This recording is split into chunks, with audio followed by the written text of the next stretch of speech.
जब तक कृष्ण नाम सुनो है, रोम रोम होऊं मैं तो श्रवण मई रे। श्री नंददास जी कह रहे हैं मेरे दो कान ही नहीं सुनते हैं नाम, मेरा प्रत्येक रोम उसका नाम सुनता है।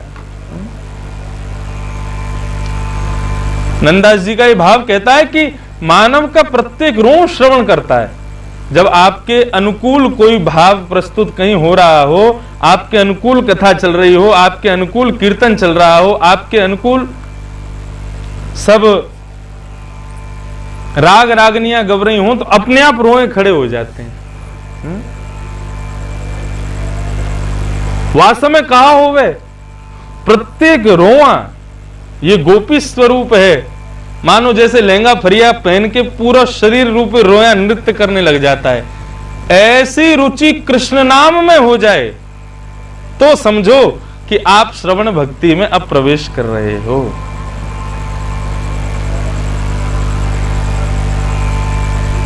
श्री चैतन्य महाप्रभु अपने शिष्यों के संग विचरण कर रहे थे,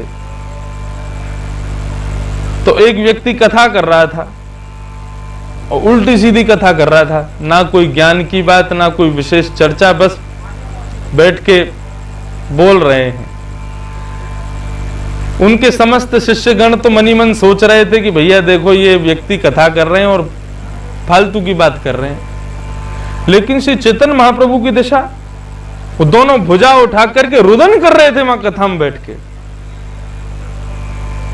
जब कथा से लौट करके आए तो समस्त शिष्यगणों ने प्रणाम किया, बोले गुरुजी आप उनकी कथा में गए, वे कथा में कुछ ऐसी विशेष भाव भी नहीं कह रहे थे, गलत सलत कथा कर रहे थे, आप वहां पर भी आनंद विभोर में, प्रेम विभोर में उन्मत्त होकर के दोनों भुजाएं उठा करके और जो है आनंद की सीमा में प्रवेश कर रहे थे।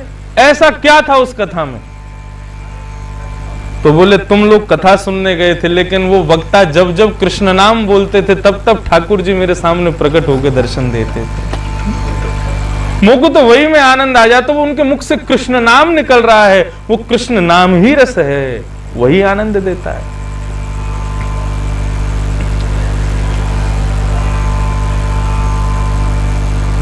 ऐसे श्री तुलसीदास जी महाराज ये कलयुग के कीर्तन भक्ति के आचार्य हैं। शास्त्रानुसार कीर्तन भक्ति के आचार्य श्री सुखदेव जी महाराज हैं, लेकिन कलयुगानुसार कीर्तन भक्ति के आचार्य श्री तुलसीदास जी महाराज। कैसी भक्ति! वृंदावन आए और गोवर्धन में श्रीनाथ जी के सामने नंददास जी ले गए, बोले जी हैं हमारे लाल जी, इनने मुंह को अपनो बना लियो है, चलो प्रणाम कर लो। बोलना तुलसी मस्तक तब नवे धनुष बाण ले हाथ। हम बंसी वाले ने प्रणाम ना करें, तुलसी तो तब प्रणाम करेगो जब भी बंसी वारो धनुष बाण हाथ में ले। और तुलसीदास जी पर कृपा करने के लिए कहा कहो छवि आपकी भले बने हो नाथ, कृष्ण भय रघुनाथ है, अपने जन के कारण कृष्ण भय रघुनाथ। ठाकुर जी रघुनाथ रूप में प्रकट हो गए, श्रीनाथ जी ने हाथ में धनुष बाण धारण कर लिए, तब श्री तुलसीदास जी ने मतलब ये भाव कोई ऐसा नहीं है कि हम भगवत रूपों में संदेह करें, उनमें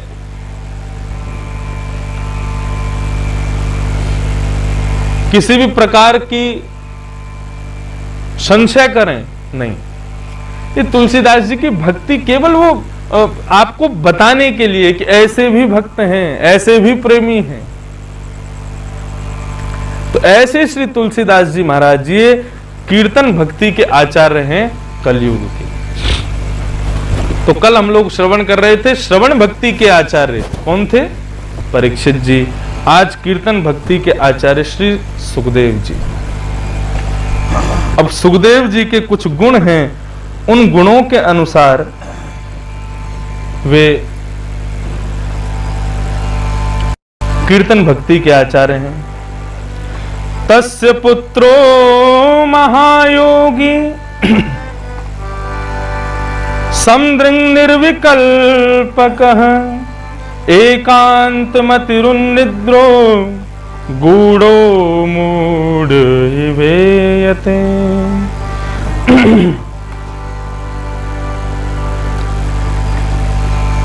कीर्तन भक्ति के आचार्य यानी कि प्रवक्ता, कथा करने वाले, और श्रवण भक्ति के आचार्य श्रोता। तो श्रोताओं के तो लक्षण 2 दिन हमने सुने, अब कथा करने वाले के भीतर कौन कौन से लक्षण होने चाहिए,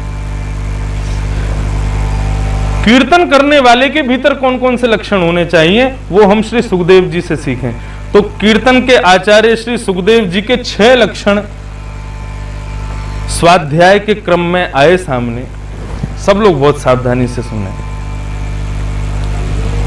पहला लक्षण, योगी नहीं, परम योगी नहीं, महायोगी होना चाहिए, भगवान की कीर्ति कथा का गान करने वाला। योगी का तात्पर्य क्या है? मन पर निग्रह, इंद्रियों पर निग्रह, बुद्धि पर निग्रह, अपनी प्रत्येक व्यवस्थाओं में, अव्यवस्था में भी व्यवस्था की अनुभूति करने वाला योगी माना जाता है। सावधानी से सुनिएगा, अव्यवस्था में भी व्यवस्थित समझने वाला वही योगी है। मैं कथा करूंगा, कैसे कथा करूंगा? बड़े बढ़िया व्यास पंच बनाओ, इतनी बढ़िया गद्दी लगाओ, ये बढ़िया ये सब व्यवस्था करो, एसी लगाओ, और ऐसे व्यवस्थाएं अति जिसको चाहिए वो योगी नहीं हो सकता।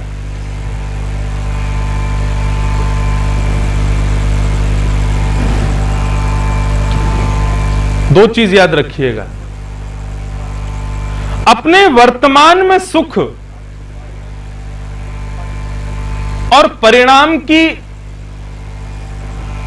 बेचिंता रखने वाला भोगी माना जाता है। सावधानी से सुनिएगा, जो अपने वर्तमान में सुख दे, मुझे अब सुख चाहिए, आगे भले ही कुछ भी हो, उसकी चिंता ना करने वाला वो भोगी होता है। और वर्तमान में परिश्रम लेकिन परिणाम में सुख की इच्छा रखे, वही योगी होता है। वर्तमान में परिश्रम करेगा, खूब मेहनत करेगा, किस लिए? ताकि परिणाम सुखद हो, वो योगी है। और वर्तमान में सुख की इच्छा रख के परिणाम के बारे में चिंता ना करने वाला व्यक्ति यही भोगी माना जाता है। आदमी मीठा खा रहा है, अब मीठा खाते खाते उसको परिणाम सोचना चाहिए ना, इसका परिणाम क्या होगा, लेकिन वो परिणाम को भूल जाता, बोले अरे अभी खाए लो, अभी समय है, अभी जितना है सके भल लो भीतर, कल मिले नहीं मिले। ये भोगी का लक्षण। लेकिन योगी का लक्षण क्या है? योगी का लक्षण अपने वर्तमान में सुख नहीं देखता, वो परिणाम देखता है कि परिणाम क्या होगा इसका। तो भागवत का वक्ता यानी कीर्तन भक्ति का आचार्य कैसा होना चाहिए? वर्तमान में सुख ना देखे, परिणाम को सुखद बनाने का प्रयास करे। वो अपनी सुख की इच्छा ना रखे कि मैं कैसे सुखी होकर बैठूं, वो ये देखे कि परिणाम क्या है, मेरी कथा का परिणाम इन श्रोताओं का भविष्य है, वो भविष्य सुंदर होना चाहिए, वो परिणाम अच्छा होना चाहिए।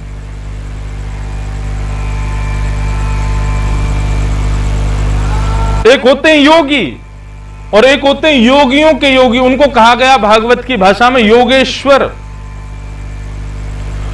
और योगियों के भी योगी यानी कि योगेश्वरों के भी जो अग्रगण्य हैं उसे कहते हैं महायोगी। और कीर्तन भक्ति का आचार्य योगी नहीं है, योगेश्वर नहीं है, वो महायोगी होना चाहिए। इसलिए तो श्रीमद् भागवत में यहां पर तस्य पुत्रो महायोगी, किसके पुत्र? बोले वेद व्यास जी के पुत्र, वो महायोगी है। और महायोगी कौन?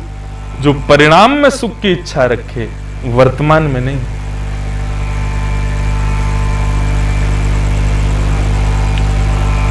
दूसरा गुण क्या है श्री शुकाचार्य जी का?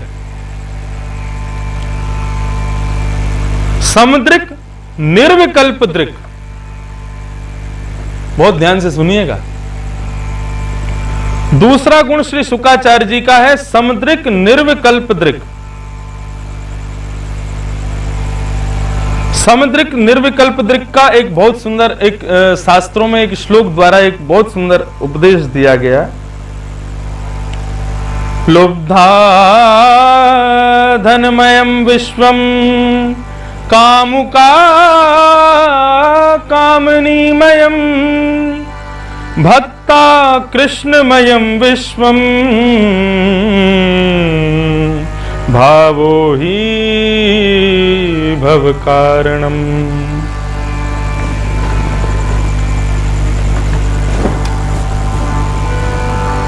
समदृक् निर्विकल्प दृक्। कीर्तन भक्ति का आचार्य कैसा होना चाहिए? बहुत ध्यान से सुने। जिस प्रकार लोभी व्यक्ति जो होता है वो जहां जाएगा, बंबई चला जाए, दिल्ली चला जाए, कोलकाता चला जाए, अमेरिका चला जाए, वृंदावन आ जाए, वो यही सोचेगा यहां पे मैं व्यापार कैसे करूं, अपना धन कैसे बढ़ाऊं। ये लोभी व्यक्ति का लक्षण। वो कहीं भी चला जाए वहां जाकर के अपने धन को बढ़ाने का प्रयास करेगा। दूसरा कौन? कामुका कामिनीमयम। कामी व्यक्ति प्रत्येक उसको जहां नजर घुमाता वहां कामी दर्शन होता है उसको। हर वस्तु में काम का दर्शन करने वाला वो कामी व्यक्ति का लक्षण है। और भक्ता कृष्णमयम विश्वम। बोले भक्त कैसा होता है? बोले पूरे विश्व को कृष्णमय जान करके जहां जाता वहां भक्ति कैसे करूं ये विचार रखता है। बंबई गए, हवाई जहाज से एयरपोर्ट पर उतरे, एयरपोर्ट पर उतरते ही कहां निकल गए? बोले सबसे पहले सिद्धिविनायक भगवान के दर्शन करेंगे, उसके बाद कोई काम करेंगे। दिल्ली आए हैं काम के लिए, दिल्ली से सबसे पहले वृंदावन जाएंगे, पहले लाल जी का, बिहारी जी का दर्शन करके आएंगे, फिर आगे काम करेंगे। उदयपुर गए, सबसे पहले गाड़ी पकड़ के नाथद द्वार जाएंगे, पहले श्रीनाथ जी का दर्शन, फिर आगे का काम। यानी कि इसको कहते हैं समदृक् निर्विकल्प दृक्। ये कीर्तन भक्ति के आचार्य का दूसरा लक्षण है। किसी भी काम को करने, किसी भी जिस देश में जिस वेश में रहो, राधा रमण राधा रमण राधा रमण कहो। सर्वम खलु इदम ब्रह्म। सब जगह ब्रह्म का दर्शन करने वाला, और ब्रह्म ना दिखे तो खोज करके दर्शन करने वाला, ये वक्ता का दूसरा लक्षण होना चाहिए। समदृक् का मतलब एक और भाव यह है कि जितने भी लोग मेरे सामने बैठे हैं उन सबके प्रति समता का भाव रखे। ये सुखदेव जी का दूसरा लक्षण है। वो सबके प्रति सम है, सबके प्रति समान है। तो समदृक् निर्विकल्प दृक्। एक व्यास जी कथा कर रहे थे, राम कथा। अब जैसे यहां कुटिया में श्री जमुना महारानी विराज रही हैं, ऐसे ही वहां वक्ता जहां कथा कर रहे थे राम कथा, वहां पे हनुमान जी बैठे थे।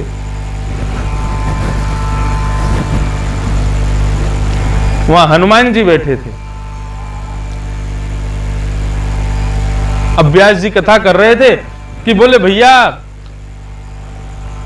अशोक वाटिका में जैसे ही हनुमान जी गए, वहां की सुंदरता का वर्णन कर रहे हैं। बोले अशोक वाटिका में श्वेत पुष्प लगे हैं, उन श्वेत पुष्पों की सुगंधी लेकर के हनुमान जी बड़े प्रसन्न हो गए।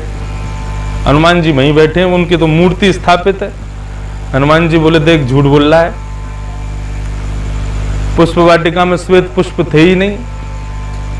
अशोक वाटिका में तो रक्त वर्ण के पुष्प थे, लाल फूल थे, और ये कह रहे हैं सफेद फूल हैं।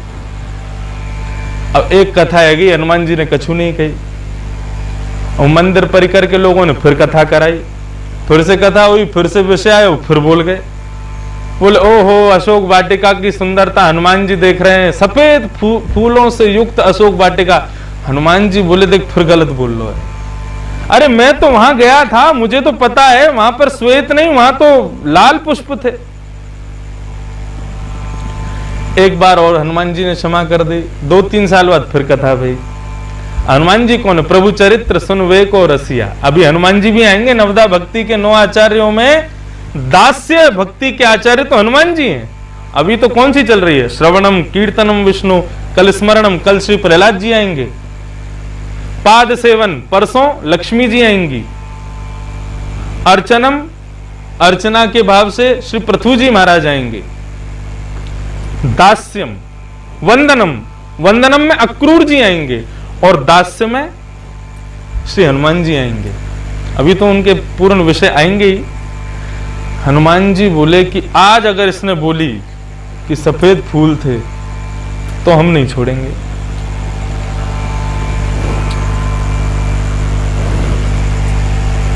व्यास जी बोलने लगे, बोले कि महाराज अशोक वाटिका के सुंदर श्वेत पुष्पों को देख के हनुमान जी बड़े प्रसन्न हो गए।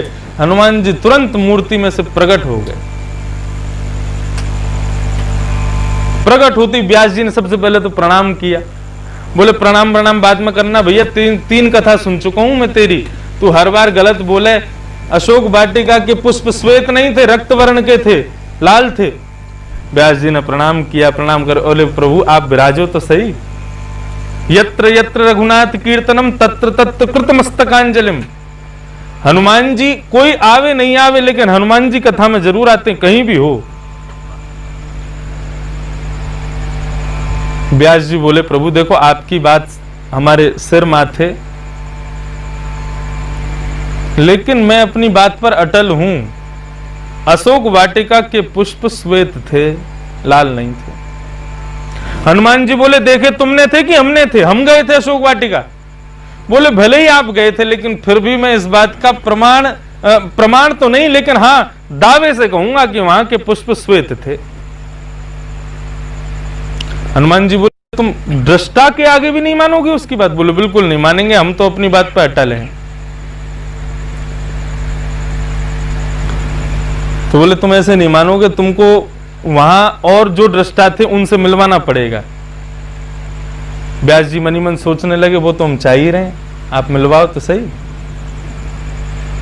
इतने में हनुमान जी महाराज ने प्रार्थना की, श्री सीता मैया वहीं प्रकट हो गई, जगत जननी वहीं प्रकट हो गई। श्री राम लला भी आ गए, लक्ष्मण जी भी आ गए, संपूर्ण राम दरबार प्रकट हो गया। व्यास जी ने तो सबको प्रणाम किया। बोले आज हमारी भली हट से सही हमारी भक्ति आज श्रेष्ठ हो गई। इतने वर्षों की राम कथा आज पूरी कर रहे हैं, हमारे जीवन का उद्धार हो गया आज। सीता जी से हनुमान जी बोले देखो मैया ये व्यास जी कथा में गलत बोलते हैं कि अशोक वाटिका के पुष्प श्वेत थे, जबकि आप वहीं थी और मैं भी आपके पास आया था, वहां के पुष्प तो रक्त वर्ण के थे ना। सीता जी मुस्कुराने लगी, हनुमान जी की ओर बोले वत्स व्यास जी सही कह रहे हैं, अशोक वाटिका के पुष्प लाल नहीं थे, श्वेत ही थे। आप भी इनका पक्ष ले रही हैं। मुझे तो स्मरण है, मुझे तो याद है कि वहां के पुष्प श्वेत थे, रक्त वर्ण के थे। तब श्री रघुनाथ जी ने अपने हृदय से लगाया, बोले नहीं व्यास जी सही कह रहे हैं, वहां के श्वेत वर्ण के ही पुष्प थे। वो तो तुम क्रोध में इतने आतुर थे कि तुमको रावण को मारने की चल रही थी, वो तो राम जी की वजह से रावण छोड़ दिया, नहीं तो हनुमान जी काम कर देते। बोले तुम इतने क्रोध में आतुर हो गए कि तुम्हारे नेत्रों का वर्ण ही रक्त वर्ण हो गया, इसलिए श्वेत वस्तु भी तुमको रक्त वर्ण की दिखाई दे रही थी। लेकिन वास्तविकता में बात तो व्यास जी की सच है। तो कीर्तन भक्ति के आचार्य को 100 बार विचार करना चाहिए। मैं व्यास मंच से जो बोल रहा हूं उस पर भगवान भी मोहर लगा देंगे। भगवान एक बार को हनुमान जी को भी फेल कर देंगे लेकिन व्यास को फेल नहीं करेंगे। उसके लिए क्या करे? बोले समदृक् निर्विकल्प दृक्, अपनी दृष्टि कैसी रखे? सम रखे। भक्ता कृष्णमयम विश्वम, भक्त का लक्षण क्या है? वो पूरे विश्व में कृष्ण को देखता है और कृष्ण में ही संपूर्ण विश्व का दर्शन करता है। श्री राधा रमन जी के मंदिर में राधा रमन लाल जी को देखो तो राधा रमन जी में ही पूरा विश्व है। और जब पूरे विश्व में घूमो, कौन कहते हैं लॉकडाउन में राधा रमन जी नहीं दिख रहे? देखो राधा रमन जी कैसे कैसे रूप धारण करके बैठे हैं, अलग अलग रूप। कहीं दाढ़ी बढ़ा के बैठे हैं, कहीं जमुना दास जी की तरह पूरे मुंह पे चंदन पोत के बैठे हैं, कहीं तबला बजा रहे हैं, कहीं बाजो बजा रहे हैं। ये सब राधा रमन ही तो हैं। पूरे विश्व में राधा रमन और राधा रमन जी में पूरा विश्व, ये भक्त के दृष्टि, ये कीर्तन भक्ति के आचार्य का दूसरा लक्षण होना चाहिए।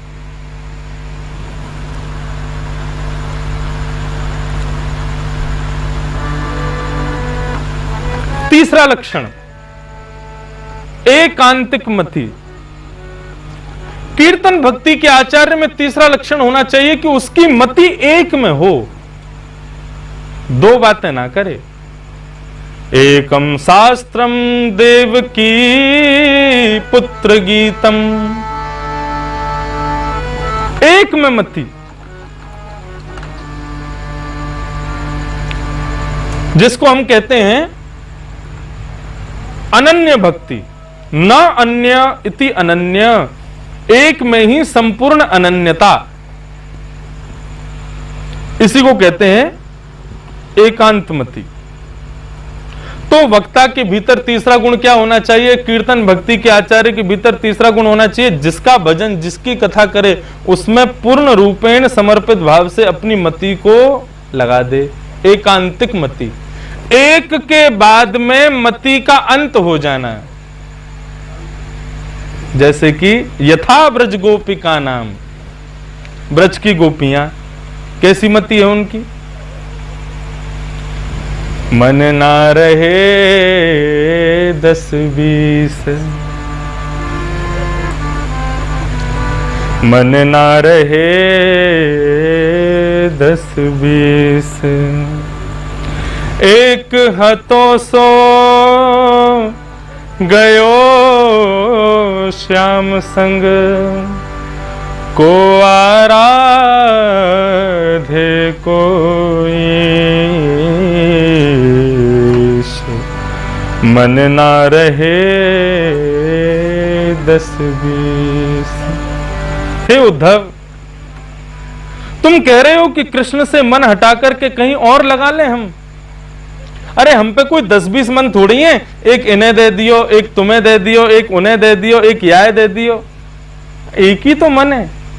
और वो एक मन भी कन्हैया अपने संग लेके चलोगे हो। जब वो मन ही कन्हैया ले गए हो तो फिर और कौन में मन लगा मैं उद्धव? एक हतो सो गयो श्याम संग,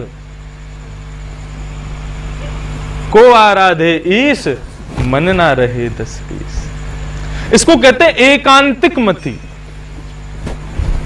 एक में ही पूर्ण रूपेण समर्पित। एकांतिक, एक आंतिक, संधि विच्छेद कर दो, एक के एक को मन देने के बाद में मन का अंत, एकांतिक। ये सुखदेव जी के लक्षण हैं सारे। सब्सक्राइब वाले लाल बटन को दबाएं और कमेंट में राधे राधे जरूर लिखें।